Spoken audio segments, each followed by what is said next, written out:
Good evening. I am Rosalind Denning, member of the Board of Directors for the Black Women's Agenda. On behalf of the Black Women's Agenda's president, Guinevere Catchings-Hess, we are pleased that you have joined us tonight to participate in this last workshop of the Financial Empowerment Series sponsored by BWA in collaboration with the Coca-Cola Company and the 24 BWA National Collaborating Organizations.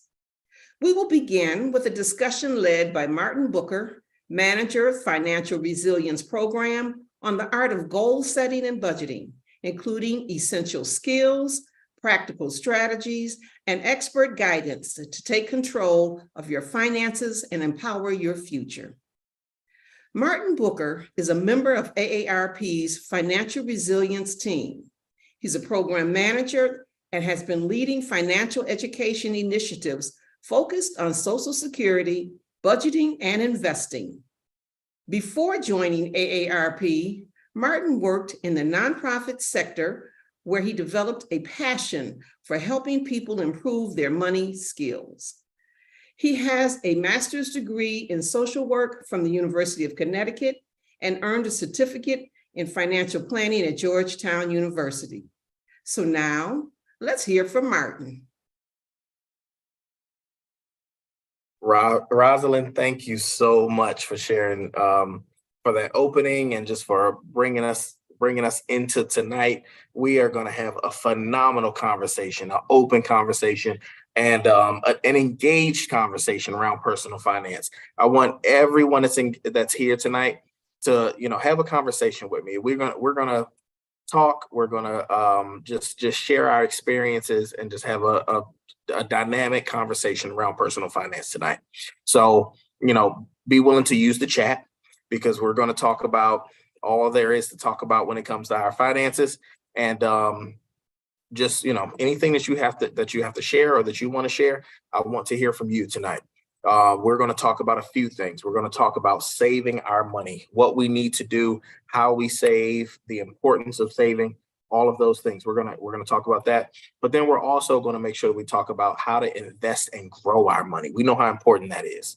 We have to save. We have to grow it because the dollars that we have, they're not just here to build, they're here to multiply. So we have to multiply every dollar that we make. So we're going to talk about how to grow our money and how to make sure that we're consistently growing our money. And then we're going to talk about how to protect it, because that's just as important as well. If we make it and we grow it, we have to protect it, because if we give it away and we don't keep it for us, then it's going somewhere else. And that's not the plan, right? The plan is to keep it and to grow it, and then to keep it within our family, within our communities, within our networks. We have to make sure that we do that. So this entire conversation is going to be about those things. So use the chat throughout this presentation just to share your thoughts or to ask any questions. But there's also that Q&A feature. There's a Q&A feature that's within Zoom as well. So use the Q&A feature to ask any questions as well. So use the chat, use the Q&A, and we're going to just have a rich conversation about saving, growing, and protecting our money, because those are the important parts of what we do. We can't just keep it. We can't just hold on to it. We have to send it to work. After we send it to work and we grow it, we have to make sure that we keep it for us and for our loved ones and for those that are coming up behind us. So that's the discussion that we're going to have today. After that, we have open Q&A. So if you have questions, if you have anything that you want to ask me, feel free to do so. I want to make sure that I hear from you, because that's what's important. What you have to ask, whatever's on your mind, that's what we're gonna make sure that we talk about that. And then we're gonna just have some dialogue again with Rosalind as well, just to make sure that we dive into everything that we have to discuss tonight. So I'm looking forward to just this great conversation with all of us. All right, so without further ado, this presentation is about developing a savings plan and protecting your assets. But we won't just talk about developing, we're going to also talk about keeping your keeping your money as well. So when we talked within the last 4 weeks, one of the things that I told you about. So we've been doing this for every 2 weeks for the last 4 weeks. This right here is our 6th week, and one of the things that I mentioned is I'm going to share everything with you that I've ever learned about how I got from 5-6 figures of debt to how I've gotten to a point of having more than 6 figures of investment income. So that's where we are today. We're going to talk about how we grow and how we keep our money. But let's do a quick review of what we've talked about in the last few weeks. So one of the things that I share with you is about these 4 money principles: making, saving, growing, and giving your money. So all of us are naturals at one of these 4. A lot of us are really good at making money. Some are great at saving money. Some are good at growing money. Others are great at giving money. And when it comes to these 4, we're great at some, but with all 4, we have opportunities to build and to grow as well. So when it comes to making money, for the money maker, you are the person who all your life you've been really good at just finding ways to grow your income. You are the high income earner, but even in childhood, you were the person who was consistently growing your money. You had the lemonade stand. You found ways to make more money. You've always been a person who was interested and found ways to grow and build your finances. The thing about the person who makes money is that you're also the person who will typically spend it very, very well, right? Because you're used to being able to get it, right? You spend it, you know that you're going to get it right back. You're the person who have no issues with spending what you make because you know that you're going to get more. And this has been a consistent part of your life. So your area of opportunity is in finding ways to save and grow your money as opposed to just spending it. Now let's talk about the saver. The saver, you're the person who, you look in your bank account, there's easily $10,000 to $30,000 sitting in savings. You have no issue saving money because this is what you do well. You have no, you're not, you don't, you save. When someone talks to you about, how do I creating a budget or anything of that nature, for you, a budget doesn't really matter because you're not going to spend it anyway, right?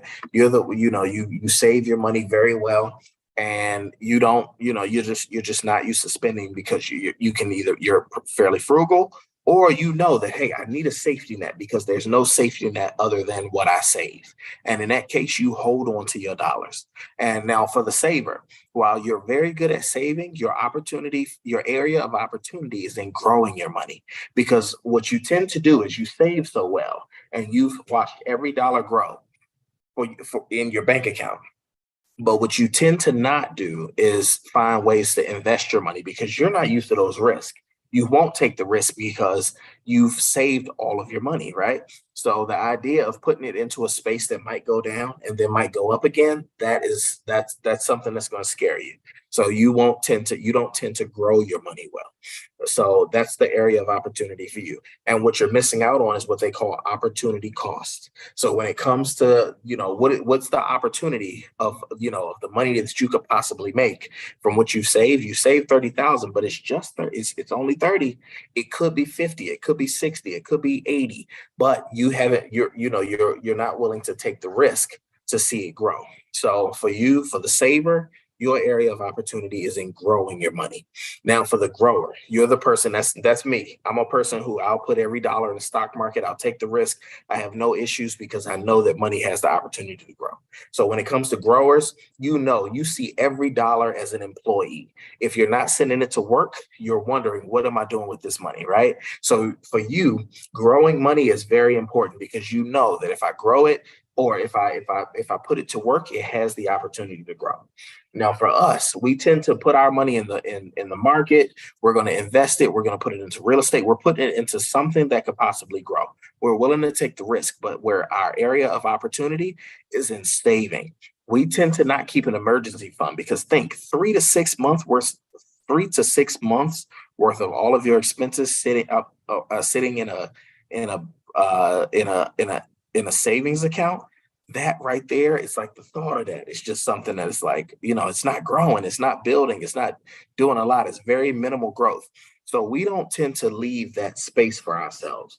And so for the grower, Our area of opportunity is in saving, and in saving up that emergency fund, saving up the money that we might need in case something happens. Because if we have it all in investments and then the stock market happens to tank, now we're trying to figure out where am I, what do I want to pull out in those moments? And we have to remember when it comes to investing, you want to be able to take your emotions out of it. You don't want to have to think about it in that way. So for the grower, we have to be able to save, and that's the area of opportunity for us. Now, for the giver, remember this is our last. The giver slash spender of money. You're the person who you have the bleeding heart. You're going to give. You're going to make sure that you take care of everyone. If you're the spender, you're the person who regardless of what's going on, you want to live every day to the fullest. You want to make sure that you maximize the life that you're living. So for you, the money, you're making sure the output is not an issue. But where you have the area of opportunity is in keeping some of your money and growing some of your money, because you're going to use it. You're going to make sure that you optimize life. You're going to make sure that you help out the people around you. But for the giver, you have to set great boundaries, because people will continue to take advantage, right? If there are other spenders out there, they're going to make sure that they continue to reach out because they may not have the boundaries.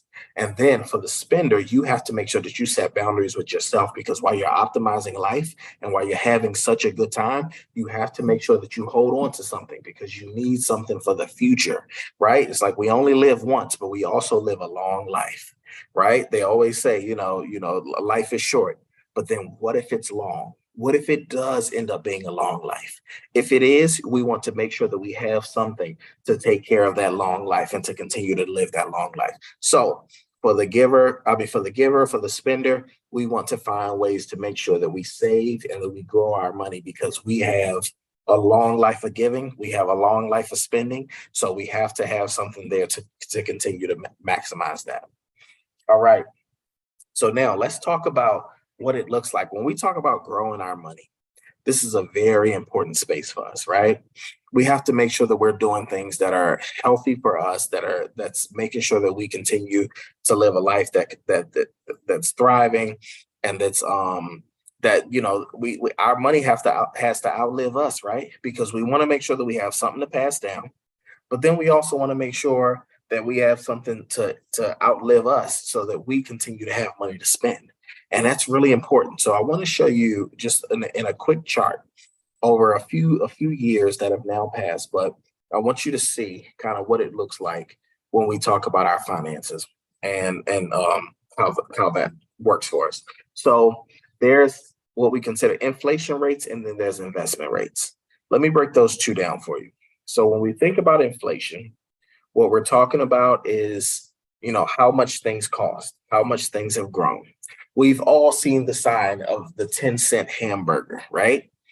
At one point, hamburgers were 10 cents. People were literally paying 10 cents to buy hamburgers. Now we know if you go to the dollar menu, you're going to pay about 99 cents or more for a hamburger. So that's what we consider our inflation rates. And then there's our investment rates. Now, when it comes to investments rates, that's the average of what we've made over time on everything that we've invested and how our money have grown for us. So these are our money growers. They know exactly what that is.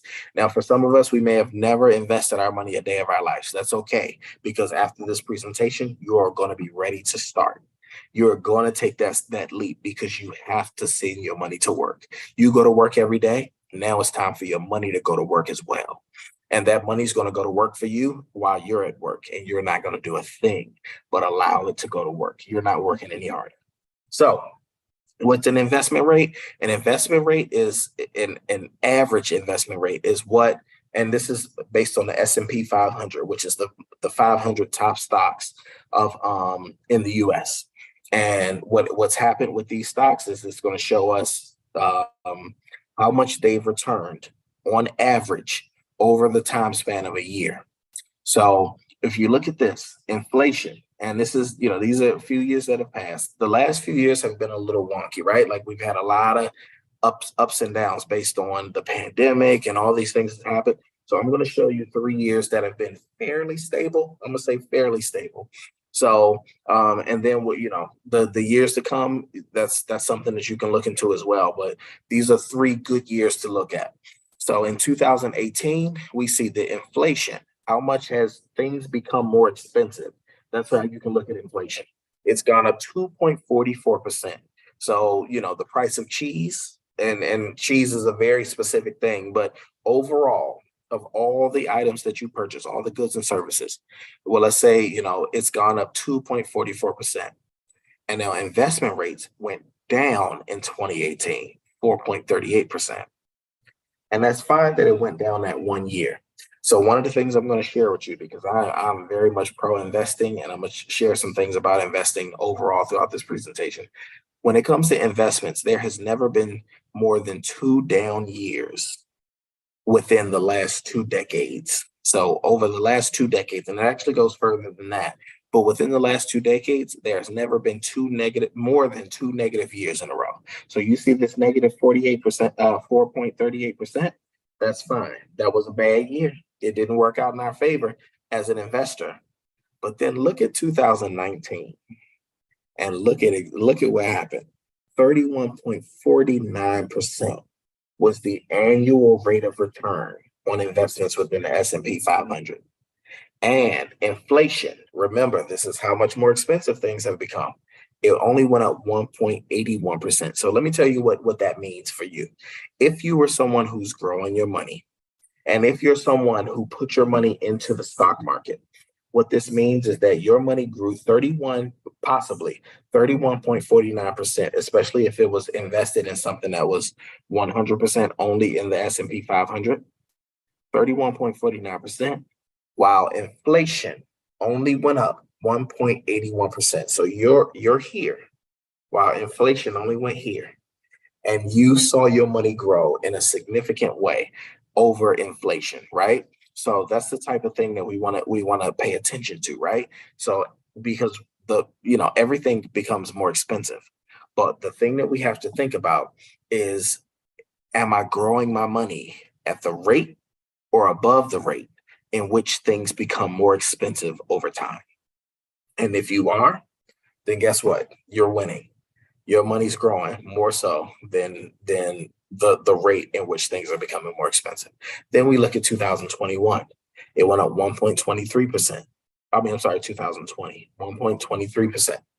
But then there was another 18.40% on top of that for anyone who was investing in the S&P 500.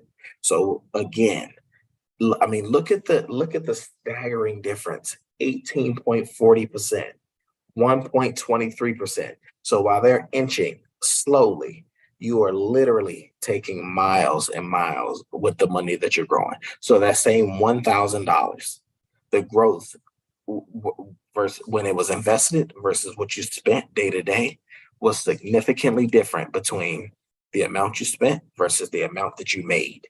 And that's where it becomes important. This is why we have to invest our money. This is why we can't just simply leave it in a bank savings account, because leaving it in a bank savings account does not grow as much as what it does when we're investing it. Now look at this. I'm going to show you savings accounts and certificates of deposit for around the same time frame. Savings accounts and certificates of deposit, CDs. If you just had your money, if you wasn't investing it in the S&P 500, but you literally just had it sitting in a bank savings account, during that same time frame, you made 0.07% on your money. So do you see the difference in 0.07% versus 18.40% during that same time frame, right? So now you see there's a lot more money to be made in some cases by investing than by leaving it in a bank savings account. But I also want to show you in 2018, because I don't want to run away from or ignore the fact that the money can take a dip. In 2018, we saw a 4.38% dip. We're not going to ignore that. So there are times when our money may not grow. But the thing about investing, and we know if I'm just saving money, if I'm just holding on to money, if I'm just gambling, when I gamble, I want short-term success. But investing is a long haul process. So if I would have 2018, if I would have saw that 4.38% drop, If I would have gotten discouraged, if I would have got out of the market, if I would have gotten afraid and decided to run, then look what I would have missed out on in 2019 and 2020. Do you see the difference? Do you see why investing is so important? But then also, do you see why it's important for us to hold on and stay the course? We can't just run once we see that, hey, we had a bad year. A bad year does not mean to bail. A bad year means that, hey, because we may hold on to it and we may wait it out. And that's one of the important things. And I'm going to talk about this in a second. But what we put into the stock market, we want to make sure that we're putting in money that we could possibly afford to lose, but also not money that we need for tomorrow. Because if I put my money in 2018 and I waited until 2020 before I needed it, or even if I left it there, do you see the difference in the growth? So that's just something to think on. That's something to think about. When it comes to investing, this is a long-term game. This is a long-term strategy. We're not necessarily looking to take this out in a matter of a year or 2 years, sometimes not even 4 years. There's actually statistics that show that any investment in a blue chip stock, and I'm going to talk about that in a second, blue chip stocks, those are stocks that are, if you go online and you look up blue chip stocks, you're going to see that these are any companies that are well invested. They have good financials. The company is really in good shape financially, and they're poised to grow. If you invest your money in a blue chip stock and you hold it for at least 5 years, there's an 80% chance that your money is going to grow, as opposed to there's an 80% chance that you're going to make money as opposed to losing money. So think about that. If I buy stocks with companies that are in good shape, and I hold it for 5 years, that tells you a lot about investing, right? The investing is not a short-term process. I'm holding it for 5 years. If I hold it for at least 5 years, there's more of a chance that I'm going to make money than losing money. And that's 80% is the chance, right? So keep that in mind. You want to invest over the long haul. When I buy a stock, my plan is to hold it for a minimum of 5 years because I want to see what's going to happen. And I'm buying some of those blue chip stocks, with the ones with companies that I know will be around.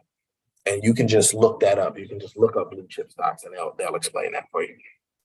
All right. So so one of the things when it comes to savings and savings accounts and CDs,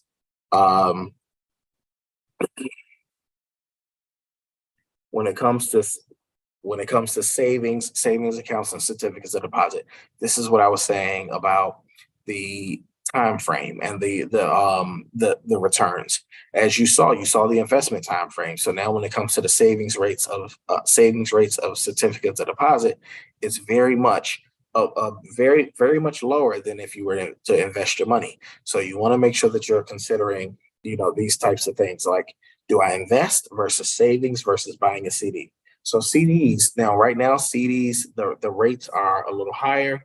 We've seen those grow just a bit over time. So now people are making a little bit more money on CDs than what they used to. So now people are CDs could be, at this point, we've seen the rates go up.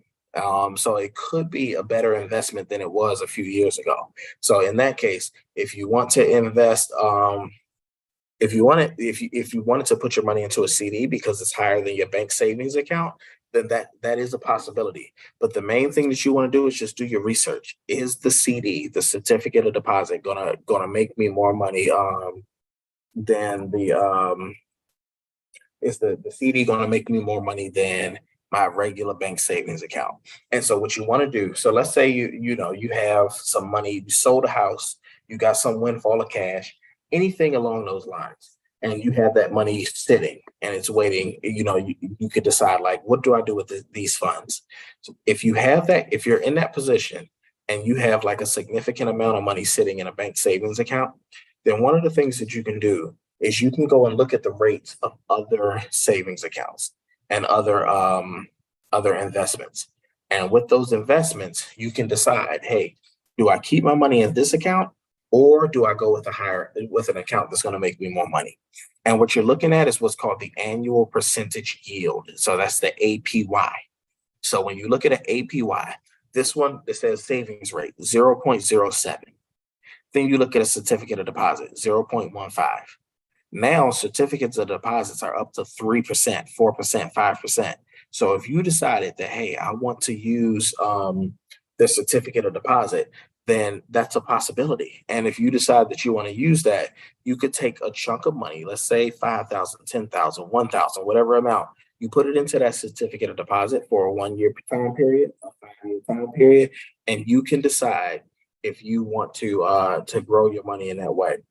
Um, and and that's the main thing that you want to do. You want to look at different types of accounts, and you can decide from that point um, if you want to move your money into a different account so that you can grow your money, because growing your money is a very important process. It's a very important thing for you to do to grow to see more money versus what you're just holding on to, right? So after you've saved up, the main thing and the most important thing for you to do is to grow it. All right, let's look at some investment allocation. So I know that one of the most important things that that people have is like, how do I safely invest? How do I get over the fear of investing?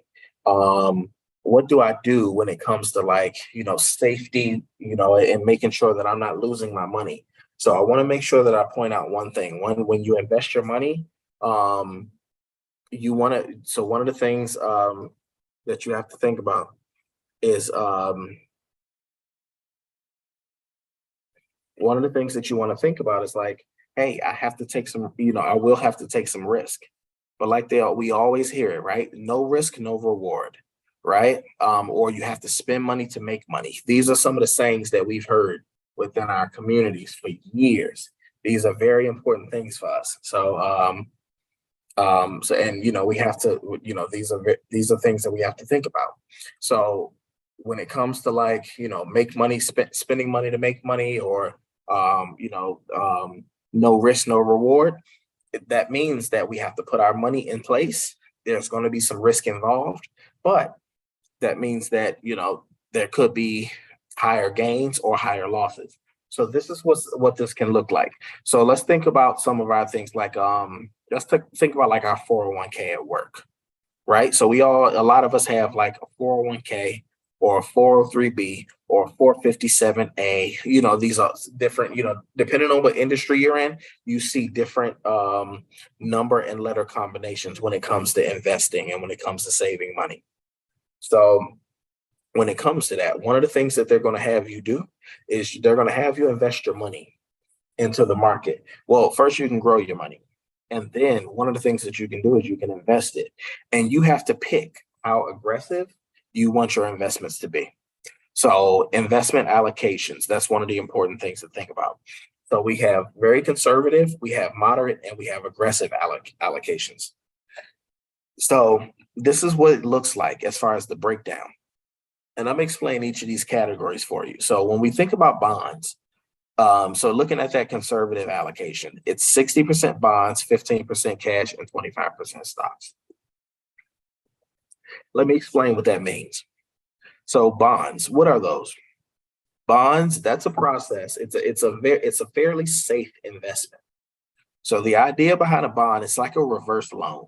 So what you're doing when you buy a bond, is you're loaning money out to, let's say, the state or to a larger company or some government entity.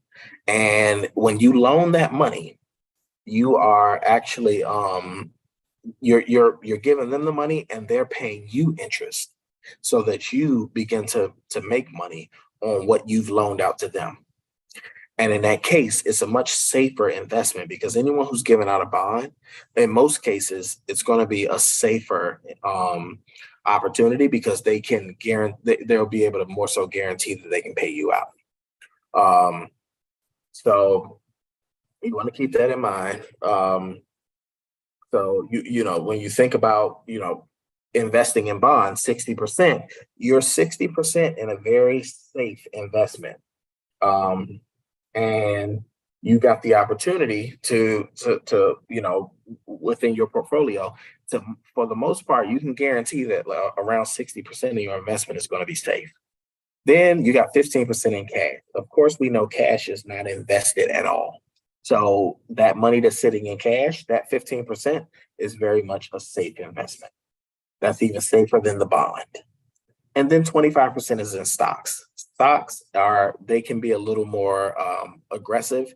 They can be a little more risky, because with a stock, I'm investing in a company, and I'm saying that with that company, that my money is going to be able to grow on my behalf, right? So I put my money in, and whatever that company decides to do, I'm banking on that company making me money. So with a conservative investment, only 25% of your money is at high risk, and 60% is at a really low risk. 15% is at no risk at all. So you know that when I invest, only 25% has the opportunity to make me a lot of money or lose me a lot of money. 60%, it's going to be fairly, not much risk at all. And then 15% is going to do, it's just going to be sitting there. It's not going to grow, or it's not going to make or lose me money. It's just very much sitting in that place. So that's a way to look at it and think about it. All right. And I want to take so that's how that works. So then looking at moderate or aggressive, you're very much thinking about it in the exact same way, but everything has shifted a bit, right? So bonds, we only have 45%. We've actually gone a lot more into stocks. So 50% of our money is going to make us or lose us money in a greater way, and only 5% is in cash. And then an aggressive portfolio, we're looking at 20% bonds, so a little, moderately safe. And then 80% is very aggressive and very risky. But here's the thing. As I mentioned, we've only had 2 down years within over 2 decades. We've only had 2 years in a row that have been down in the stock market. So if I got my money in the market and it's aggressively invested, there may be some times when it's down, but I know that there's also some opportunity to grow my money. And the thing is, if it is aggressive, the younger you are, the more time that you have to rebound in the stock market. So you can take advantage of really aggressive stocks during that time. So keep that in mind. That's like a really important thing to know, and a really important thing that to just focus on. The more time that I have, the more aggressive I can be. And when we think about our work investment accounts, a lot of times they allow us to invest in what we call target date funds. And with a target date fund, they're going to go from more aggressive to more conservative the closer you get to retirement age. So keep that in mind. So if you wanted to set it and forget it, you're not someone who you want to kind of deal with, allocating your stocks and dealing with things like that, moving them yourself, then you can pick a target date fund that's around the time that you're going to retire, and they're going to make sure that the money is invested. And it continues to move from aggressive to conservative the closer you get to retirement. So that's something to think about. All right, I want to tell you all a quick story. And I see, just based on the questions that are coming in the chat, I see that we have some government employees. And I want to make sure that I want to talk to some of you, but I also want to talk to everybody else, because there's something that I've noticed that happens within our community that can be very dangerous for us. And I want to make sure that we end it today. We end it as soon as we can. And so this is the G Fund. So there are a lot of people who may have heard of the G Fund. If you're in the federal government, you definitely know what the G Fund is. If you're state government, or if you're not a government employee, you have something very similar to a G Fund. And the G Fund is the most conservative. You remember where I showed you right here? This conservative allocation is the most conservative way to invest your money that you can with the federal government. Now, if you are a federal government employee, you may know what the G Fund is. If you haven't heard of it, or if someone's told you, hey, just put your money here and hold on to it because you're not going to lose any money, then I want you to hear this story, and I want you to think about this. So I remember I was teaching a class. This was really early in my career. and I was teaching a class for federal government employees. And there were two people that was in the room at the time. And there were federal government employees. There were some other folks in the room, but these two specifically were in the federal government. And one of the things that they told me is that, hey, someone, we heard a situation from 2008. This was, I think, around 2014 or 15 when I was teaching this class. But they said around 2008, we heard about, a lady who she put her money she put her 401k into the market, and she lost all of her money in the stock market crash of 2008. She lost everything. So after that, we've always told everybody, after we heard that story, we put our money in the G fund, and we all invest our money in the G fund. So in that case, we will not lose money. And when I heard that, I was hearing this story from someone in their early 30s. They told me that they've been in the G fund for over 5 years. And at that moment, my heart started to break, because what I realized is that they heard a story about someone. And they didn't even know the person that they heard a story about. They said it was like someone's aunt or something like that. And they heard the story, and they were told that, hey, they lost all of this money, so they had to move their money to the G fund. And they all followed suit to do this exact same thing because of this person that they heard about. So for over 5 years, and as I mentioned, this was around 2014-ish when I heard this story. So we were actually in a bull market. That means that the market was consistently growing and making money for everyone that had their money invested in it. But these folks that were in the G fund, their money was very, very little of their money was actually in the stock market. So they weren't making money while everyone else was making money, because they were told from someone that their aunt had lost money investing their money. They didn't know why. They didn't know how. They didn't really know when. They just heard this random story, and everyone decided to follow suit. So you have a department of people who have been following a story and decided to make decisions based on this story, and missed out on all of this opportunity for growth.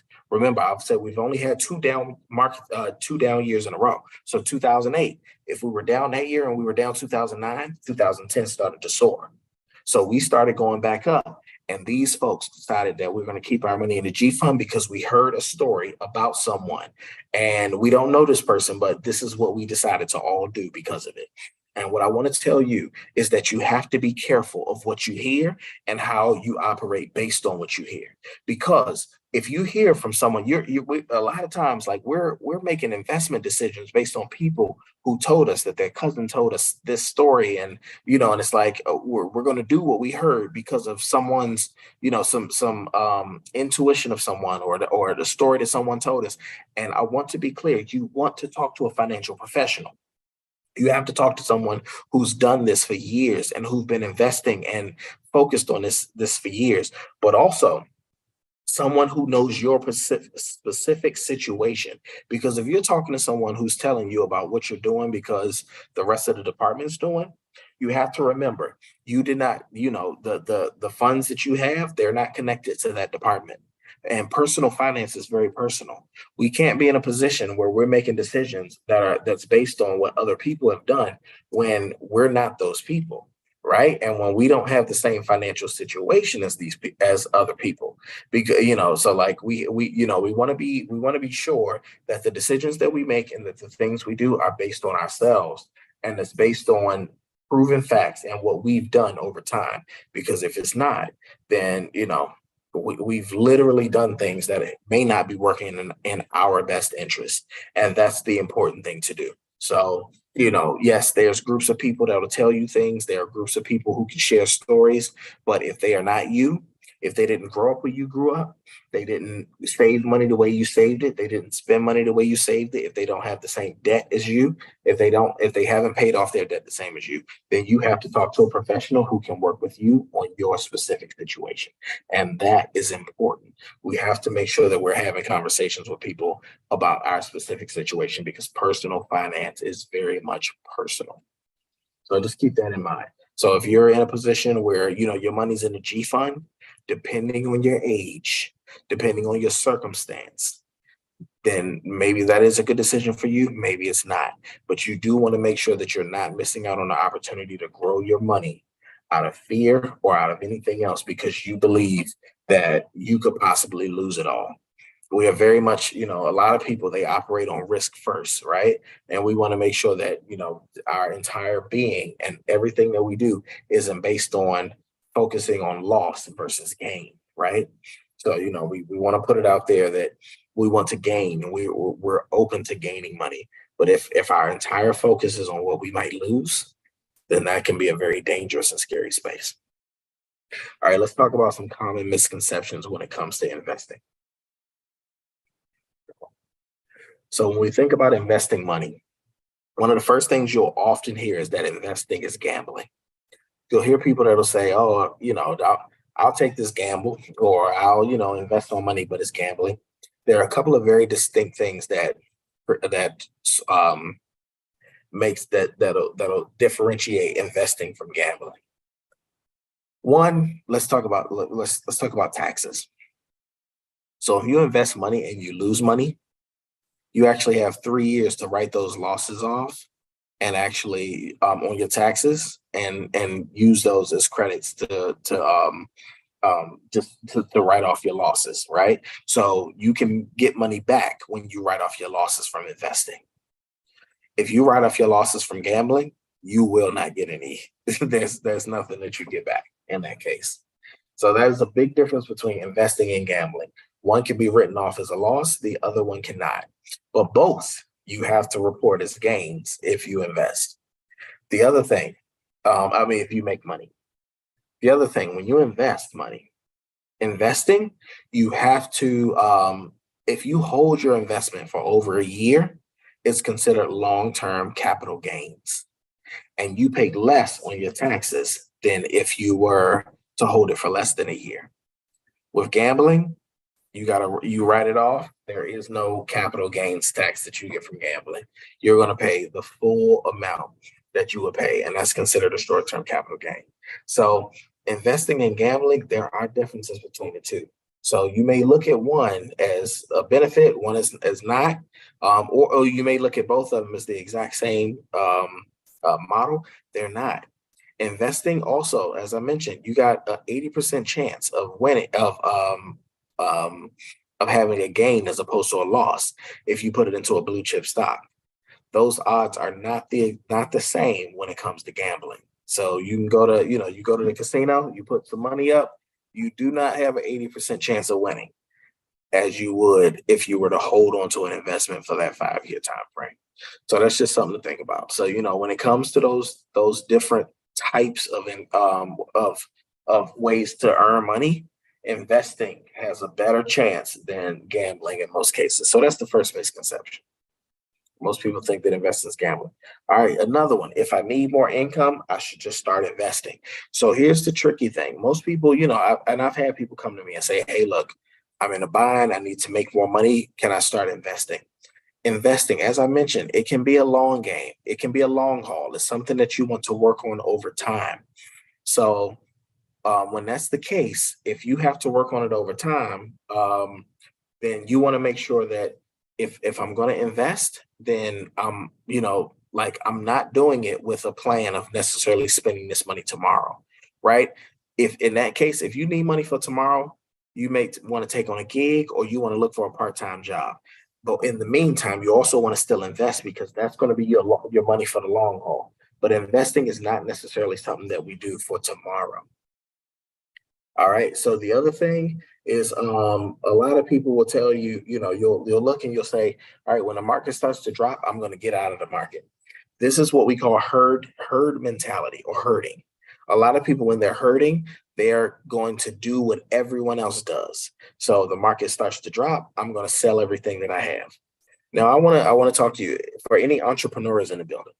If you were to start a business, let's say you started a t-shirt business. You bought all of your t-shirts for $10 and the plan was to sell them for $20. If you couldn't sell them for $20, but then you had to decide to sell them, you had to decide, maybe I could sell them for $5. That wouldn't be a thought because you paid $10 for them. If you bought them for $10, you would not sell them for $5. You want to make something above $10. So when the market drops, we don't want to just go and bail on the market. We won't want to think, okay, I paid $10 for these. Let me go sell them for $8 or for $5, especially if it's something that's that over the long haul is going to continue to grow for us. So we want to try to think about ways that we can stay in it, be patient, and let it grow for us if we bought good stocks. And then that's what's important. We have to make sure that the stocks we bought were worth purchasing in the first place.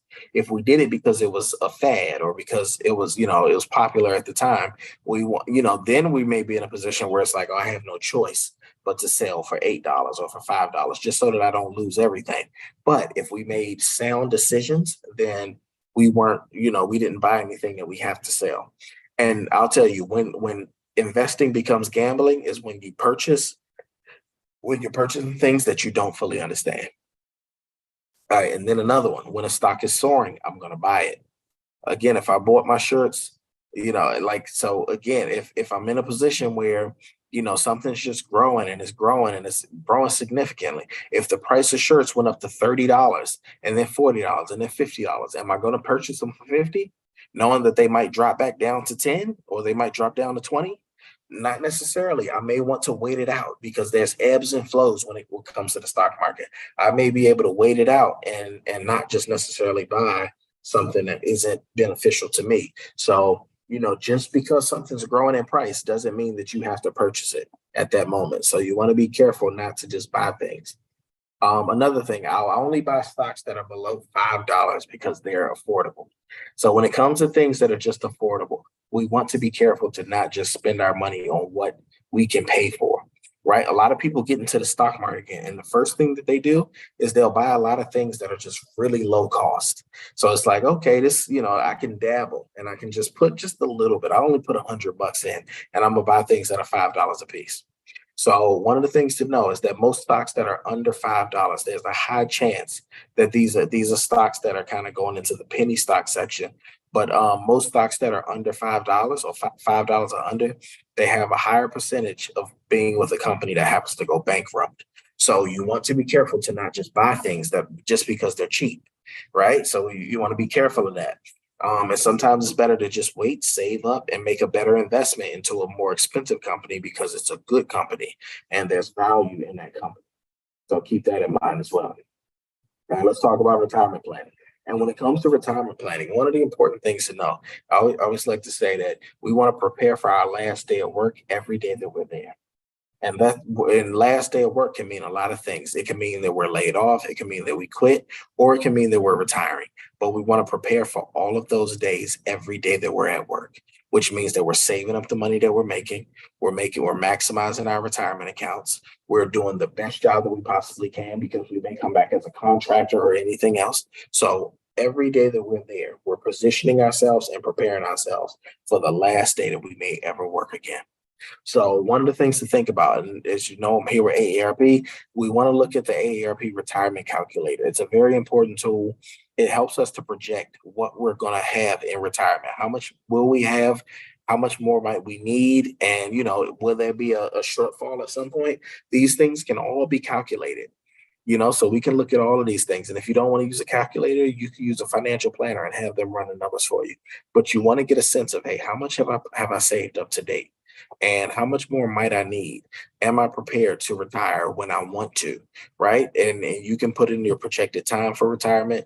You can put in how much you have, how much more you think you might need, or how much more you think you're going to make over time, and prepare yourself to just kind of have some projections on what you'll have in retirement. So that's important to have. Now, when it comes to retirement, I mentioned investing.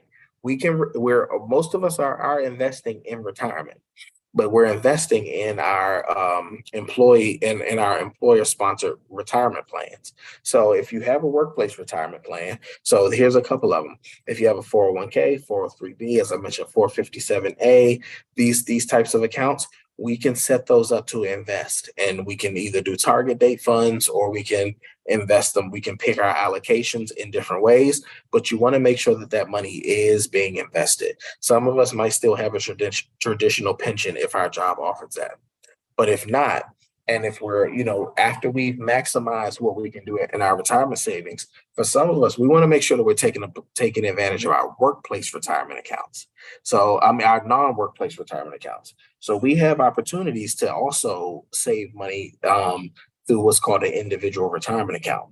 And with these, so let's say that you've been investing, you want to make sure you may be maxing out your 401k, but you also want to save some more.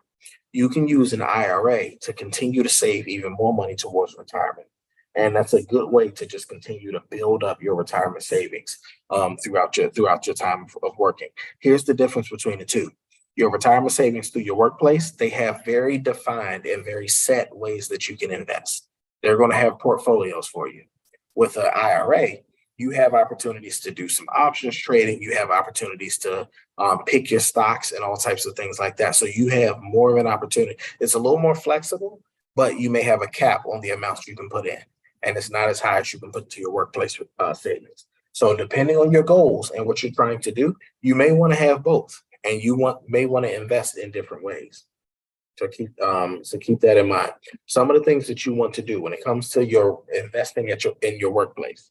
At minimum, if your company offers you any type of match, take advantage of the match. If they're offering you for every 4% you put in, we're going to match you up to an additional 4%. At minimum, you want at least 4% in your contributions, because that's free money. If they put up 4% when you put up 4%, you want to at least get that 4% match, because that's free money. The other thing that you want to do, because we get cost of living increases, our money, we get bonuses and things like that. We may just get some type of raise. And in those cases, when we get those things, we want to make sure that as they grow and as we make more money, that we save more money. So you get the opportunity to put money into like an automatic increase or auto escalation, as some call it. So in that case, you can set that up in your account. If you don't know how to access your work retirement savings account right now, then talk to someone in your HR department and figure out, how do I grow that money? How do I access that? How do I set it up? Because you want to know that you can get in and just at least view your money that you're making and view the allocations and things that are being working in your favor at that time. You want to at least be able to go in and look at that. So if you don't know how to get in, talk to someone at work and figure out who's our retirement plan, who's our sponsor, who are we working with, and then figure out, how do I set up my account? Because you can log in and you can do things like set up an automatic increase at that time. Also, you have opportunities, as I mentioned, investing outside of work. You have your Roth IRAs and your traditional IRAs. So you have the opportunity, which is an individual retirement account. This is your way to invest outside of what you're investing at work. And you want to make sure that you're taking advantage of that if you prefer to. So you can save additional money on top of what you're saving at work. And all of this money is your long-term money. I always say that there's long-term, mid-term, and short-term savings. This is long-term. You're not touching this until you're 62, 65. At those time frames, this is when you start to pull that money out. But this is money that you're setting yourself up. This is the future you who's going to see this money, not the current you, right? So you want to prepare for that. Now, when it comes to retirement income sources, there's money that you can save for, like, there's cash savings, of course. Then there's those retirement accounts that I talked about. There's annuities, which is a process of you taking sums of money, you're putting it in the hands of a financial institution, and they're paying you out over time. But then there's also some growth that you're seeing with your money. This is a good way to have, if you retired and you want that steady paycheck, kind of like you used to have when you worked, an annuity can be helpful. And then there's Social Security. These are some different ways to have income in retirement. Then there's other types of investments. We talk about bonds, real estate, what we call real estate investment trust, and then cryptocurrency. These are all different ways that we can invest outside of just our traditional stocks. So we want to make sure that we're thinking about, how else can I invest? What are some of the other things that I can do to make sure that I'm growing my money? And then there's things like, there's assets that you have. So one of the important things that we do, we built up all this money. We've grown all this money for ourselves. One of the first things that we have to do is make sure that we find ways to keep that money. We cannot lose what we've grown, what we've held on to all this time. So when it comes to family, if you're going to pass your money down to someone, it's typically called like a wealth transference, right? If we're passing down money to loved ones, it's a good idea to have a conversation ahead of time. You may not use numbers. That's perfectly fine. If you don't want to tell them exactly how much they're getting, that's fine. But you want to at least make sure that they know that it's going to happen and that there may be some money coming their way, especially if you have multiple children. It's been shown over years that when people pass down an inheritance, it's easiest to split it across the board, even if one's a lawyer and one's a school teacher. And in your mind, the school teacher's not making half as much as the lawyer. But splitting it across the board typically has been the best thing and the best practice when it comes to making sure that your legacy goes across the way that you want it, and have the conversation. They may be okay with an even split, or they may be okay with a 70-30 split when you explain it. But if you were to leave this earth and one child was to get 70% of your assets and the other one was to get 30, they might look at that as, hey, you slighted me. I did all this work to become a doctor or a lawyer, and I've made all this money. I did all this hard work for you, and I wanted to make you proud. And in return, you gave me 30% of what you've built and what you've amassed over time. Imagine if that's the legacy in a story, as opposed to there being a story of, hey, you know, you made a lot of money. You did a great job. I appreciate you. I'm so proud of you, but I want to make sure that your family member also can have the wealth that you've had and can live the life that you've had. You like have the conversation ahead of time. So that that can be a very helpful thing to be done when it comes to how you pass down your estate. The other thing is beware of like the scams. There's so many things that are coming our way in forms of scams and of course and fraud, where we've amassed all this wealth. We've done all of these great things with our finances. And then there's someone that comes up and they provide some type of scheme or some type of, you know, some false hope that's going to make us, decide that, hey, that's going to make us put some portion of our wealth into something that does not work in our benefit. We have to make sure that we're careful about things like that, because it's important that we make sure that we're not falling victims to scams and that everything that we built up is being snatched from us. Or that there's family members who are coming around or this, and the scams happen in so many ways. There's something, and I want you to look up at aarp.org/fraud. You can learn so much. There's things called romance scams. So there are people who will literally, pretend to be a lover or be a partner, and later in life, because they're looking to take over what you have, what you've built up in, as far as the wealth that you've had. And then on our way to building wealth, there's still so many of us who are still building wealth, and we have all of these Ponzi schemes and other things that'll come our way where it's like, hey, we can accelerate your money. We can make sure we put you in this great position, and there's no chance that they're putting us in a great position. They're actually taking from us. So we have to be careful in that sense as well. And lastly, I'm going to just quickly wrap up by talking about Social Security and just some of the quick things that we want to know. So when it comes to this huge universe of retirement planning and preparing for, our life after we finish working and earning income, there's also, a part of that world is going to be Social Security. We've grown all of our money. We've saved all our money. One of the things we have to do is factor in, we've paid taxes into this program for years. We've earned this benefit. Social Security is going to be here for us. It's going to be around. So Social Security, first, it focuses on your highest 35 years of earnings. So the more that you make, the higher your Social Security benefit can be. If you're married, if you're married when you decide to collect, any married couple, you're going to collect the higher of the two benefits. So if one person made more money than the other and their highest 35 years of earnings is higher than the other person's, then you can collect on your partner's record and receive the highest amount. When it comes to Social Security, you have to pay into it for 10 years. So if you're an entrepreneur, you want to make sure that you're filing consistently and you're filing the right amounts, because that can affect your Social Security. If it looks like you haven't made much money, guess what? Your Social Security benefit is going to be much lower. And also, when it comes to Social Security, it's not just a retirement benefit. There's a survivor's benefit, there's a spousal benefit, and there's a disability benefit. So those you can take advantage of at much younger years. When it comes to Social Security, the longer you wait to claim, you can claim as early as 62, but you can claim up to age 70. The longer you wait, the more that you'll be able to benefit. So if you claim 62, that's early claiming. Most people can claim between age 66 and 67. If you wait, if you claim at your full retirement age, you'll get your full benefit. But if you delay up to age 70, you'll claim even more. So you want to keep that in mind. And here's just a couple of resources. Your AARP Money Map. This is a great tool. We have a debt manager function. So if you're in a position where you're retiring, but you want to pay off some debt, you want to take advantage of that. This is a way to create a budget, list out your debts, and make a plan for paying off your debt.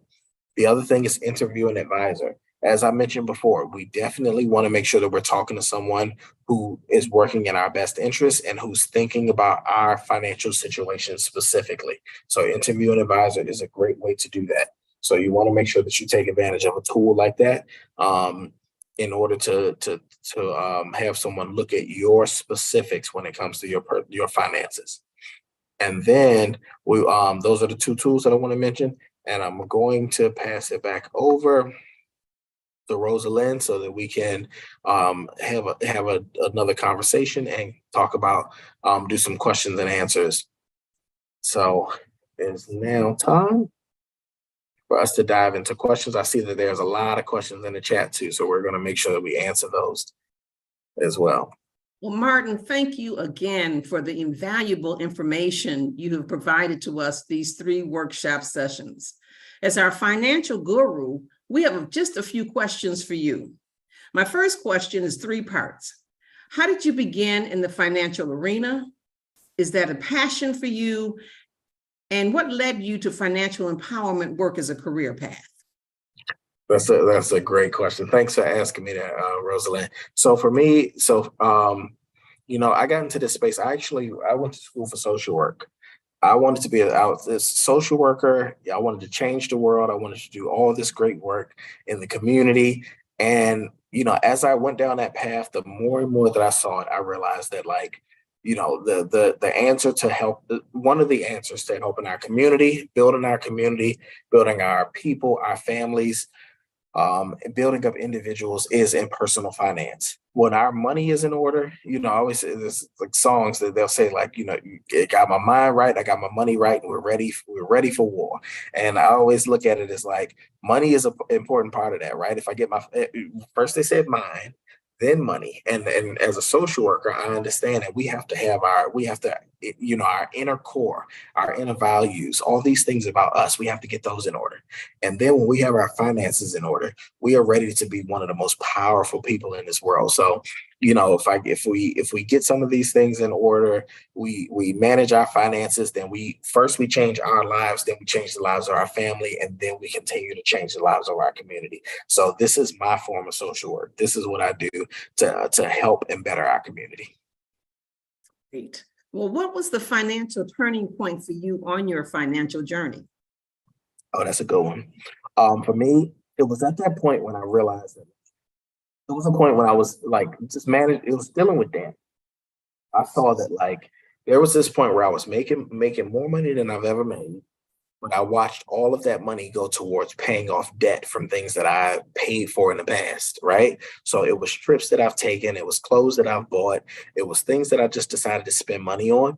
And now these minimum payments of paying off credit cards, I was consistently just paying for my past with the money that I've made that was supposed to go towards my future. And I would look at it and I would almost just be frustrated. I get my paycheck and I'm looking at I was paying more towards minimum payments on credit cards than I was paying for transportation and housing in some cases. And it was just I got to do something different. I have to change the way that I'm living. And I started to watch people who talked about finances, and it was the ones that would share messages about doing something greater, about doing, it wasn't just about, save your money up so you can take trips, save your money up so you can do, you can buy the latest and the greatest things. It was the ones who were saying things like, hey, we can change change the trajectory of our families. We can change the fabric of who of our communities by having our finances in order. Those are the ones that drove me and inspired me to want to do more. So yes, I enjoy nice things. I want to take nice trips. I really enjoy, doing all that. But knowing that I can be in a position to really change things around me, That's when it was like, all right, pay off this debt, set yourself up for success, and now move forward. That really changes the community that you come from. Yes, yes.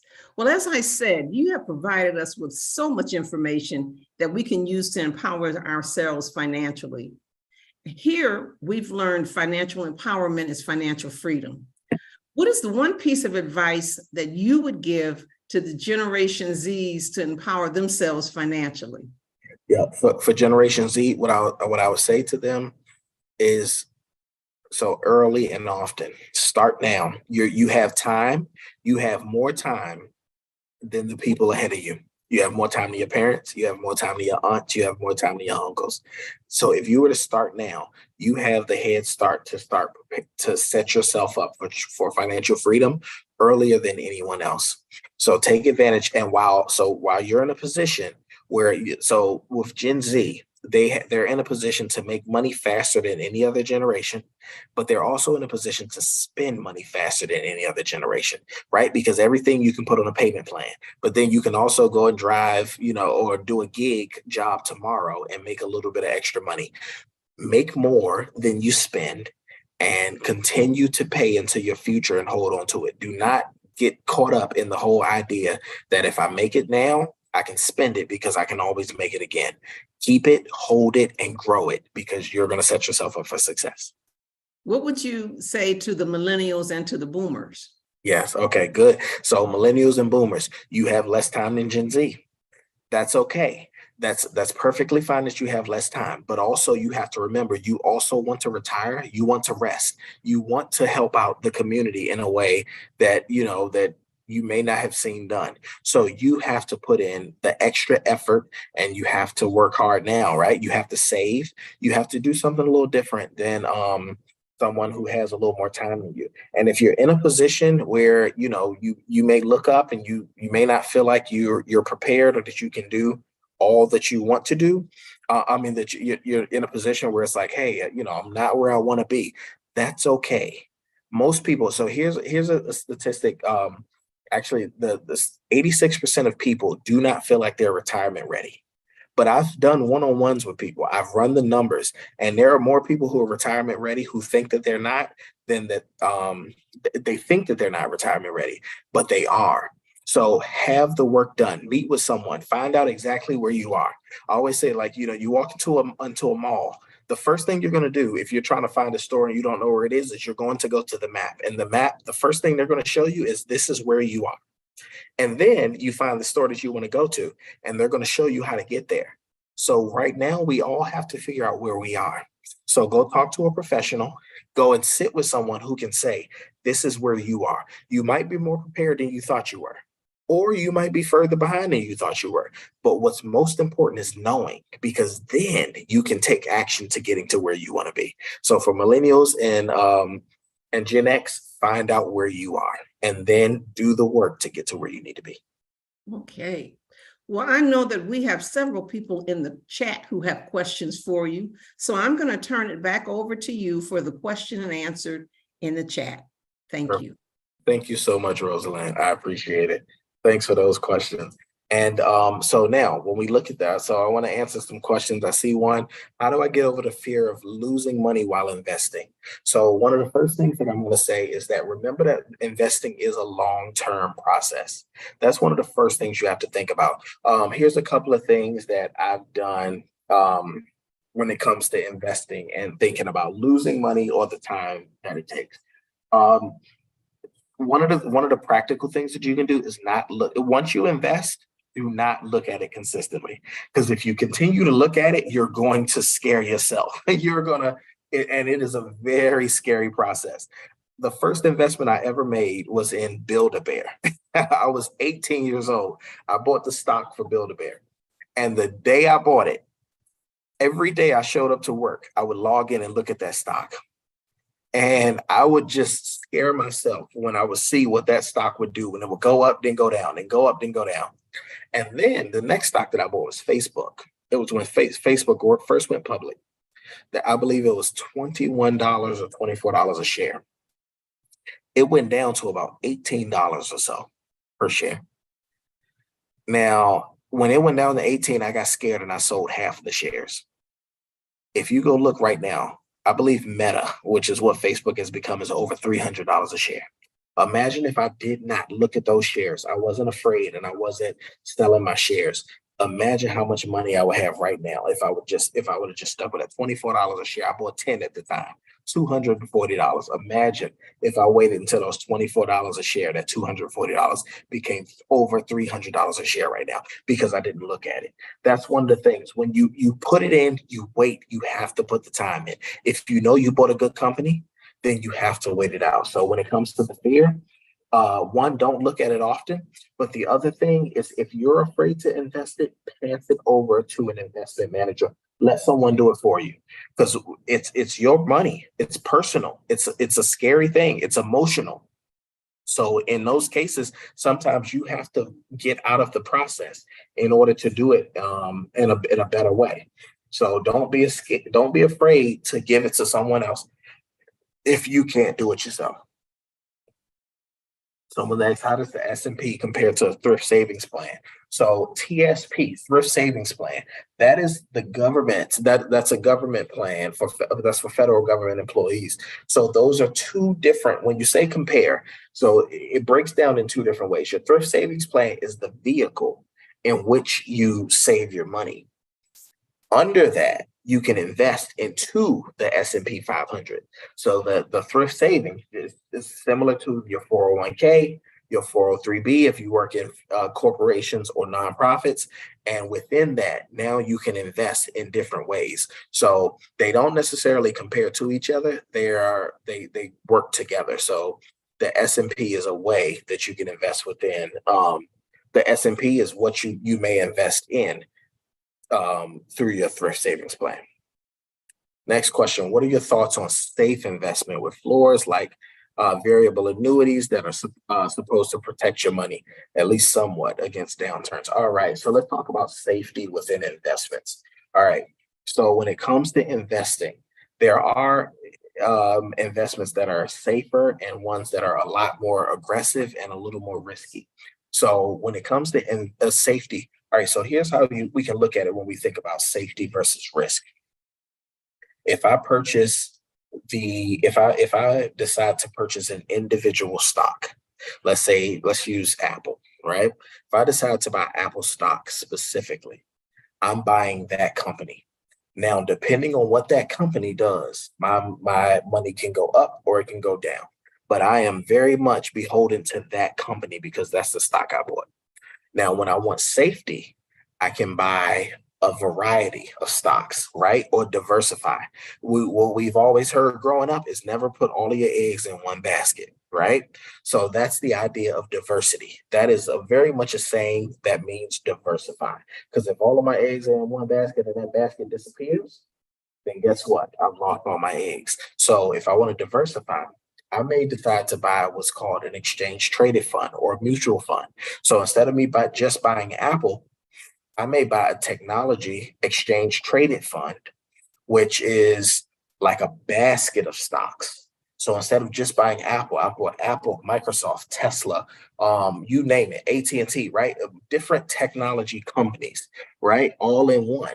So now if Apple takes a dip, these other companies, if they're holding up, then I'm okay. Now, if the whole technology sector takes a dip, now my money may take a dip, but it takes the entire sector to take a dip before my money starts to lose money. So when you think about investments and safety, then diversification is what helps me, right? So for the person who's like, I'm scared to invest, I've heard that, someone lost all of their money when they put it in Tesla. That's because they put it all into one stock as opposed to a basket of stocks, which is a little bit safer. Now, there's other things like annuities, which this person also mentioned in this question, which is a way to invest, but also I'm putting my money into, I'm investing, well, more so the bank is investing for me, right? I gave them $10,000. They're paying me out. They've guaranteed, or they've given me a guarantee within a certain range of percentages of what they're going to pay me back. And in that case, Now I'm not as, it's not as risky, and I can agree to it before I purchase the annuity, right? And they're going to pay me out over time. So yes, the market may take a dip, but here's what happens with things like the annuities and with the CDs. They can offer you a much lower rate because they know that if you were like, they take your 10,000, they guarantee you 3 to 4%. They know that they have an opportunity of making 11, 12, or 15%. But by them guaranteeing you 3 or 4, they know that even if the market was to take a downturn, they're probably not going to lose because they're taking the risk with your cash. They're giving you a much smaller percentage and making you a guarantee, but they know that they can make a lot more than what they've offered you. So, depending on your age and depending on where you are in life, things like annuities could possibly not work in your favor because you're getting 3, 4% when you could be getting the 11, 12, 13% that company's getting when they offered you 3 or 4. So it's just something to keep in mind. Yeah, and this is why you want to talk to a financial planner. You want to talk to someone who knows these details, who really understands it, but can also look at you and your personal situation and say to you, you know what? We're going to make sure that you're prepared and that we're putting you in things that's going to work in your favor because they know the market, they know the history, and they understand how these things have worked. All right, what does S&P 500 mean? I see this on my 401k statements. However, I don't understand what it means. That's a great question. All right, so S&P stands for Standards and Poor's, which that means nothing to you either, right? So Standards and Poor's, so what it is it's like the top 500 companies in nationwide, right? Or I believe it's international as well. Top 500 companies, and these companies, we put them together, and this is what your money is being invested in, is in these companies. If they're in this space, they're considered the top companies, right? So they're like financially and as far as growth and where they are the top companies that you can invest in. You can invest in them as a whole, and then if you invest in them as a whole, then your money is going to be based on what these top 500 companies are doing overall. If there's a recession and these companies are all doing, poorly, you may see your money drop. If these companies are thriving, you see your money grow. But also, you can invest in these companies individually or within a larger group, right? So you could be investing in something that shows all of these companies as a whole. So that just means those are the types of companies that you're investing in, and where your money's being invested. So you want to keep that in mind. All right. So if I already have an emergency fund funded, how would I allocate $100,000 to each of these categories? All right. So I can't remember. So this question was probably asked in real time based on on something that I was mentioning at the time. Oh, this must be talking about bond stocks. This is probably talking about bond stocks and cash. So Gail, I'm sorry, said a name, but you have your emergency fund at this point, how you would allocate these funds is going to be based on where you are. So there's a few things you want to factor: age, you want to factor in your risk tolerance. You want to also factor in your goals as far as your financial goals and where you're headed.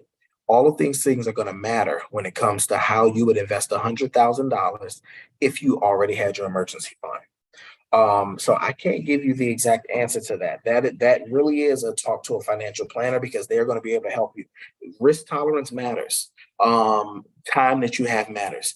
How much you want to pass down. Let's say you had $100,000 and you could invest it aggressively, grow it, and then pass that down to your children in a great way. And you don't need that money for the future. That's something you want to talk to a financial planner about because that's what we talk about when we talk about goals.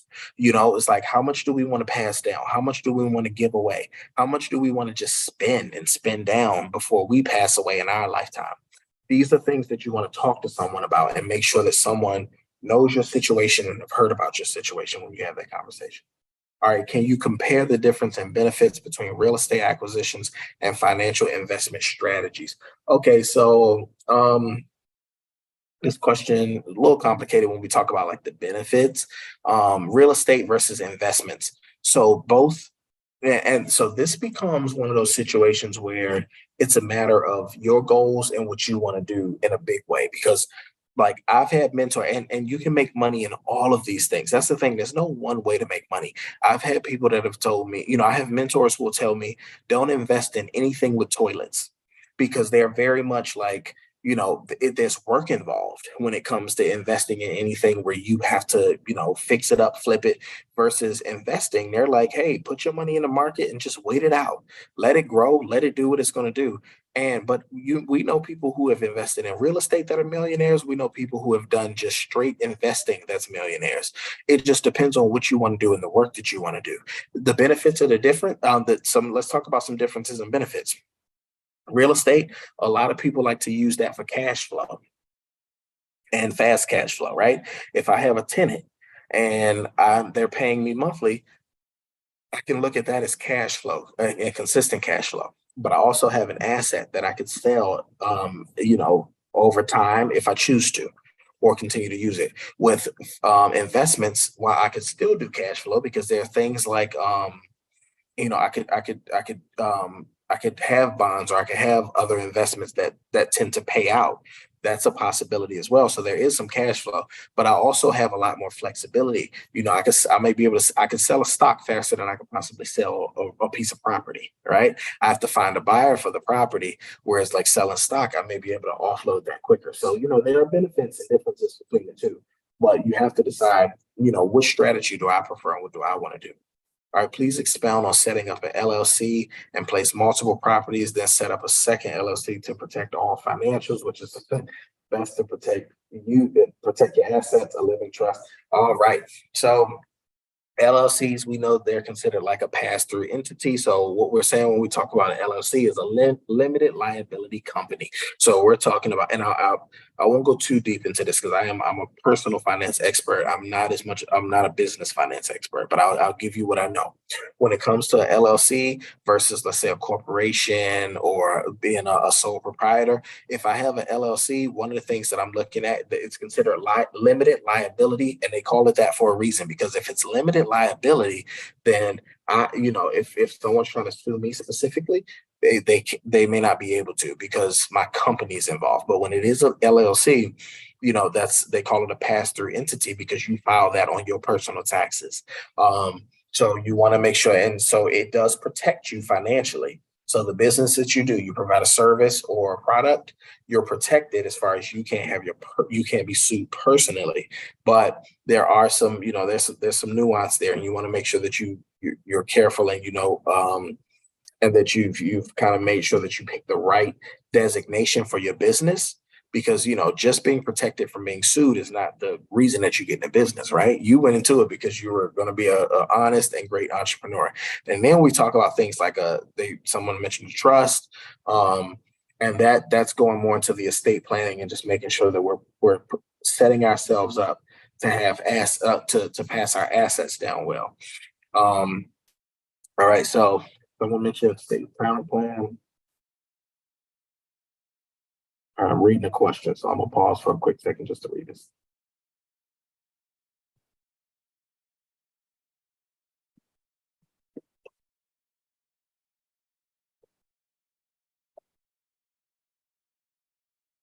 All right, this person mentioned that they went to work later in life.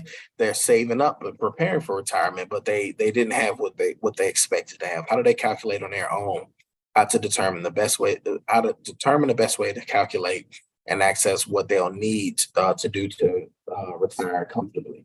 All right, so the first thing you want to do is use a retirement. Two things: retirement calculator is going to be very important. AARP has a great retirement calculator, but then any other company, if you have a retirement account with any brokerage, they'll have a retirement calculator as well. What you want to do is you can put in what you currently have, but then you can also put in an amount that you plan to save up over the next 3 to 4 years, and just look at what they say as far as like what you'll have left in retirement. I mean, what you'll have if you were to retire based on whatever time frame that you want to retire. Because you at this point, you need to do some calculations. You want to kind of figure out, how do I prepare myself to comfortably retire? So you can do it yourself through some online retirement calculators. But one of the other things that you want to consider, I've said it a few times, is a financial planner. You could go to, so like if you go to CFP.net, that's the Certified Financial Planners, those CFP.net, they actually do offer some pro bono services. And there are financial planners that are not as high cost as people think. Most people think, when I think financial planner, I need someone who's they're working with people who make a lot of money and who have a lot of assets. There are also planners, we're seeing it a lot more, where there are planners who are working with people on through subscription models or through like a fee base that's not as high as other planners. So go on CFP.net and just take a look around and see. There's some that'll do it free of charge, and then there are others who may have a small cost. The other thing is, depending on the city you live in, there are financial empowerment centers. These are places where you can go and just learn, have conversations about personal finance. So if you look up a financial empowerment center in your community, you may be able to start there. And if it's a matter of like paying down debt or just having some conversations, start there, and they may have some CFPs or financial certified financial planners that they work with who will be willing to share information with you. So and thank you. I see someone who just being thankful. I really appreciate that. And so start there. I would say start there if you're working and you're trying to figure out, what do I do? And the best thing that you could possibly do is have those conversations early, have them now. Because what's going to end up happening is you're going to put yourself in a position to be able to prepare. Like if you need to, work a little more or downsize or, start to like find other ways to bring in income, they can have that conversation now so that you can accelerate your time frame. All right. When you retire, should you cash out your 401, your 403B or 401k, or transfer it to an IRA or other retirement account? So here's what can happen. So you can, or you might not. If you do it, so there are some opportunities. So when you retire, so typically what happens is you can save up money, you can invest, you can do a lot of things before you retire. And you have those opportunities to grow your money. A lot of times in retirement, we're in a position where we're being a little more conservative because we need that income, and we want to make sure that we're not tampering with our nest egg too much. So could you move it to an IRA? Possibly. It will depend on how much you have, what you need to do with that income, how you're going to use that income, and all these things are going to be factored in. So before you make that decision, I'd say talk to someone. And I know I may sound like a broken record when it's like, talk to someone, because, personal finance is really personal. It's very much, and I know we're starting to get over time, but we want to get all these questions answered. So if you want to stay on, bear with me. I'm going to answer every question before we hang up today. This is our final presentation in this 3-part series. We've been gracious. The Black Women's Agenda has been gracious to keep us here and share this information. So we are here to answer all these questions. And I see more questions in the chat. I will keep answering. So when you retire, that very much is a conversation that you want to have with a planner. You want to make sure that they tell you the best decision to make with your finances. But here's the other thing. And this is the importance of having these conversations before retirement.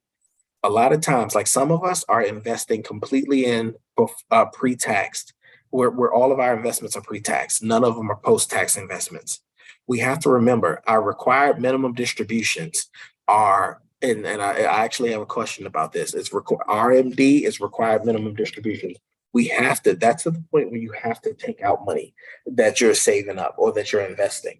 If we want to be in a position where we don't have to take out any money and we want to let it grow, because let's say we wanted to pass it down to our family members, then we want to make sure that we're not investing all of our money the exact same way. So the younger you are and you start to have these conversations and you start to talk about your goals and what you want to do, the sooner that you talk to someone, the better position you are to make some decisions about, should I have my money in Roth versus traditional? Should I start to do rollovers or not? So, you want to do a lot of these things before retirement. So have those conversations early and have them often, because our lives change. We get married, we get divorced, we decide that we want to give all our money to charity. Then we decide we want to change up and give it to a family member, or give it to, some to the Black women's agenda, so that they can continue to be great, right? Like, all of these things will happen and our lives continue to change. So we want to talk about these things consistently, and we want to make sure that we have a planner who can be there for us as our life starts to change. All right. When you leave a job, is it smart to leave your funds where they are, then wait till you retire, and then move all funds into a retirement account or investment tool? Well, so that's another. So when you're working at a company, the money that you're accumulating through a 401k or a retirement account, you have to leave that money's going to stay there and it's going to continue to grow. But when you switch jobs, you have the opportunity to leave it there or to move it into an account. Now, here's some of the things you want to think about when you make that decision. First, it's what's going to be one of the things you want to think about is like consolidation and organization. Because some of us are job hoppers, and that's perfectly fine, because we make a lot of money sometimes when we change jobs. I've known people to change jobs every 2 to 3 years, and their salary continues to increase. I've known people to stay at jobs 10 to 15 years. That's perfectly fine, whatever you choose, right? But when you change jobs often, how many 401ks do you have? Have you forgotten about some? Do you know the login and where all of your money is and what it's doing? Have you looked at the performance statements? Can you say, I know that these are all performing well and they're allocated well? Because in those cases, when you leave, you may want to consolidate, or you may want to roll it over, just to make sure you know where your money is, just for your own sanity. But then in other cases, some may be performing very well on your behalf. And if they are performing well, then you may want to leave those there and let them continue to perform well. But remember, I mentioned that there's a lot more flexibility with an IRA or rollover IRA than there is with your traditional 401k through your job. So you want to factor that in as well. Do I roll it over and have more flexibility to invest it how I choose? Am I going to invest it myself, or will I bring someone else in? So to answer that question, it kind of depends. I can't just say yes, roll it over, or yes, keep it there, but you have to think about those factors: flexibility, organization, performance. I'll say those are three good ones to look into. All right, question. How does RMDs work? When you take out the money, can you reinvest it, or how can you use it? All right, so RMD is a required minimum distribution.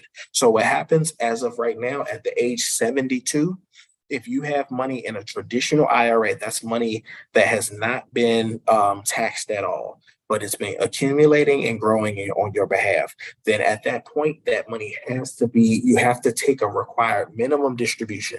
So there's a set amount that, based on what you have accumulated, that has to be taken out at that point, because it's not been taxed and it's been sitting. So at 72, you have to take some money out. So when that money's taken out, you can gift that money. You can invest that money. You have some options of what you want to do with that money, but it has to be taken out, and that money is going to be taxed come the next tax season. So you will have a tax event. So you do want to, even though it's coming out, you just know that you're going to have to pay some taxes on it. Now, here's what happens now. And this is why I said, for some of us, we want a financial planner or talk to someone sooner than later, because we can be in a position where, at 72, most of us, we may not even be thinking about 72. I don't know the ages of everyone that's on this, that's here with me today. But for some of us, we're not even thinking about the age 72. But it's going to be here. And for someone to be asking me about required minimum distributions, they've met 72. So what happens is, if you're not thinking about it now, but you think about with your future self, you can set yourself up to be in a position where you don't have to take a required minimum distribution. And it could be, and that's going to be based on the amount of money, on the funds that you have coming in now, and where that money's going. So if it's going into a Roth retirement, Roth individual retirement, then you may be in a position where you don't have to worry about touching that money right now. Or you won't have to worry about a minimum distribution later. Hopefully, when you're taking your RMDs, your required minimum distribution, you are at your lowest tax bracket. So that means that you may not have a lot of income coming in, so it's being taxed at a very low amount. But that's something that you want to plan for over time. And now, if you buy a new house and have a condo, should you rent it? Should you rent the condo or sell it? That's very specific, and that's something that you want to talk to a planner about, just to make sure that you're making the best decision for you. Um, Now, and because there's a lot that can be factored into that, like how long you've owned that condo. That may tell you if you're going to have to pay taxes or not. What that condo, where that condo is located, how much it could make for you if you were renting it out. Those are all things that you have to factor in, right? Do you want to hold on to real estate? Is it something you want to pass down to family, right? These are things you have to factor in. So you want to make that decision yourself. Time in the market, not time in the market. That is a very important thing. So that is a very important statement. Someone said time in the market, not timing the market. What does that mean? So if I am consistently today, right now, it's said that this is a really good time to buy into the stock market. The prices, we're not in a really, the market isn't what it was when it was like extremely expensive. So you could put money into it. And let's just say, I always say, invest money into the stock market like paying a bill, right? If I every time I get paid, if I decided I'm going to take $100 and put it into the stock market, then I could do that, right? If I had $100 extra. So now every time I get paid, I move $100 into a brokerage account, and then I move that money into an ETF or maybe a mutual fund, and I'm just consistently doing that over my life. I'm not trying to think about when is the market dropping or when it's high.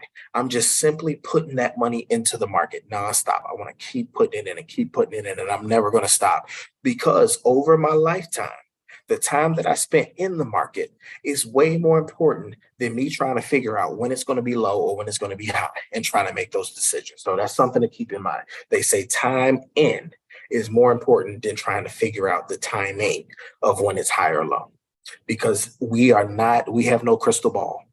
We are not owning, if you don't own one of these big companies in the S&P 500, then you don't know what's going to happen next, and you want to prepare yourself.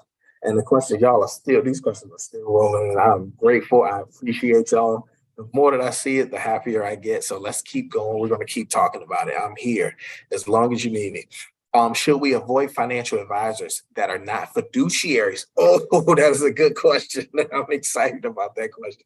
All right. So if you go to interview an advisor, the tool that I talked about, I just want to let you know that I was able to put my stamp on that tool. I got to work on that tool and build it out the way that it is. So fiduciaries, that is a very important thing.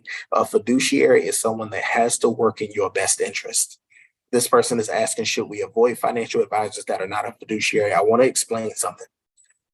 And this is the Black women's agenda. This is very much a thing that we see in the Black community way too much. People who show up and want to work on our finances, want to be a part of our financial lives, that are not necessarily credentialed and prepared to work on our finances. They may be salesmen. They may know a lot of great information, but they may not have the designations that says that I've gone through the rigors to truly be the advisor or to be the financial professional that you need. If you use the interview and advisor tool, we actually break down all the places that you can go to look up your financial advisor, to look up any financial professional, to make sure that they're credentialed, make sure that they don't have any negative marks. They've been registered with all of the proper bureaus and regulatory bodies that they need to. You want to look at that. That stuff matters, right? Someone who's just telling you that, hey, I'm a broker and I can make sure that this happens. Some people are just merely salesmen, and they're good at sales. They know exactly what to say to get you to put your money with them, but they may not have gone through the rigors or know exactly what they need to do to manage your money. If you ask, one of the things that we at AARP, we provide one-on-ones with certified financial planners. You do want a certified financial planner has gone through the highest level of rigors of any financial planner or financial professional. that's out there. So it's very important that you are talking to someone who is at that level and has truly gone through what they need to go through to work in your best interest, because everybody who's a financial planner does not have to work in your best interest. So, look into the if CFP is very much a person that you want to consider. So I want to ask, are the previous presentations available? Yes, and I believe if you look in the chat, Black Robin Media will be able to put in the links to the additional YouTube videos. The other two sessions are available. They are on the Black Women's Agenda site, but they're also on the YouTube page, which I believe is the Black Women's Agenda's YouTube page. So go back and watch part 1 and part 2, and come back and watch part 3 again. These is so much good information. We want to make sure that you have it. Could you share the last slide of the presentation that's listed? The resources, please. Yes. So Carrie, the Black Robin Media will have the resources in the YouTube video as well. So in the link and the description of the YouTube video, we'll have all the resources that we've shared. Oh yes. Oh, it's already there. All right. Perfect. The YouTube links are already there. So we have that. Best method for converting an IRA to a Roth IRA. So with that, yes. So Roth IRA to a Roth. So that's going to be what we call a Roth conversion. You're going to pay the taxes on the Roth conversion. You want to make sure, I'd say talk to a planner about that. We are at the point we have to start wrapping up. So you want to talk to a planner about that and have someone walk you through the Roth conversion process. But it's called a Roth conversion. You can actually find a lot of information on Roth conversions on AARP site and other sites. Advice for finding a financial planner. A bank or investment firm could be good, but one of the things I say, certified financial planner, anyone that has CFP, that designation on the back of their name, or go to the interview and advisor tool. We actually have the link to the CFP.net. If you go to CFP.net, you can actually find planners as well there as well. All right. So, and that was actually the last question that I had in the chat. So at that point, we're going to wrap up. So thank you all so much. Thanks for coming and being part of this series. We've gone over time. Rosalind, I'm going to turn it back over to you to close us out. We've had a rich conversation with a lot of additional questions. So thanks for bearing with me, Rosalind. Thank you. Yes, we have. And thank you so much. I'd like to take this time to remind our audience about the workshop recordings that are available on the BWA YouTube channel. We have it up on the screen so that you can get that information. And I also want to take this time to thank our sponsors, Coca-Cola, the BWA collaborating organizations, of course, Martin from AARP, and of course, our audience. You guys have been wonderful, excellent questions, excellent information. And with all of that, I bid you a farewell and good night. Thank you so much.